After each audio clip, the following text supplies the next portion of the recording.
শিক্ষার্থীদের আন্দোলনে বরিশাল বিশ্ববিদ্যালয় বন্ধ থাকায় সেশন জটে পড়ার আশঙ্কা করছেন শিক্ষার্থীরা। শিক্ষার্থীদের রাজাকারের সন্তান বলার প্রতিবাদে টানা 12 দিন ধরে আন্দোলন চলছে বরিশাল বিশ্ববিদ্যালয়ে। বিশ্ববিদ্যালয়ের রেজিস্ট্রার জানিয়েছেন চেষ্টা করা হচ্ছে শিক্ষার্থীদের সঙ্গে সমঝোতা করার। সহকর্মী বিধান সরকারের তথ্য ও জসীমউদ্দিনের ছবিতে প্রতিবেদন।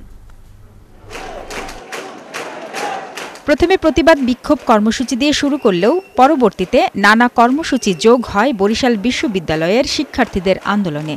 শহীদ মিনারে অবস্থান, সড়ক অবরোধ করে যান চলাচলে বাধা প্রদান আর রক্ত দিয়ে স্লোগান লেখা এবং সকাল সন্ধ্যা অনশন কর্মসূচি দেয় শিক্ষার্থীরা। আমাদের দাবি যদি আপনার প্রধানমন্ত্রীর চোখ বরাবর নাই যায় তো আমরা যে কোনো পর্যায়ে চলে যেতে পারি।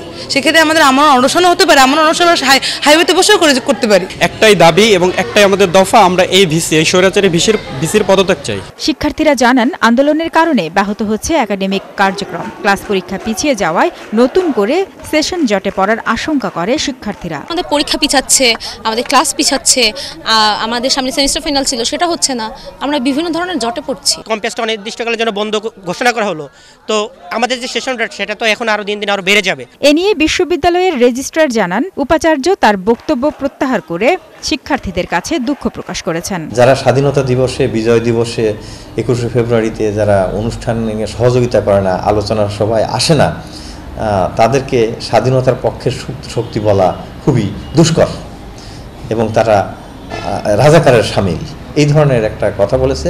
উনি কাউকে ওইভাবে জেনারেলাইজ ভাবে বলেন। আর নগর পুলিশের কমিশনার বলেন অচলাবস্থা নিরসনের জন্য বিভাগীয় কমিশনার, সিটি মেয়র, প্রশাসনের কর্তা ব্যক্তি, সুশীল সমাজ আর আন্দোলনরত শিক্ষার্থীদের নিয়ে শনিবার সভার আয়োজন করেছেন। সাথে সংশ্লিষ্ট সকল পক্ষকে নিয়ে ওখানে একটা আলোচনা করে আমরা একটা শান্তিপূর্ণ সমাধানে কিভাবে আসা যায়, এই অচলাবস্থা কিভাবে নিরসন করা যায় সেভাবে আমরা উদ্যোগ নিয়েছি।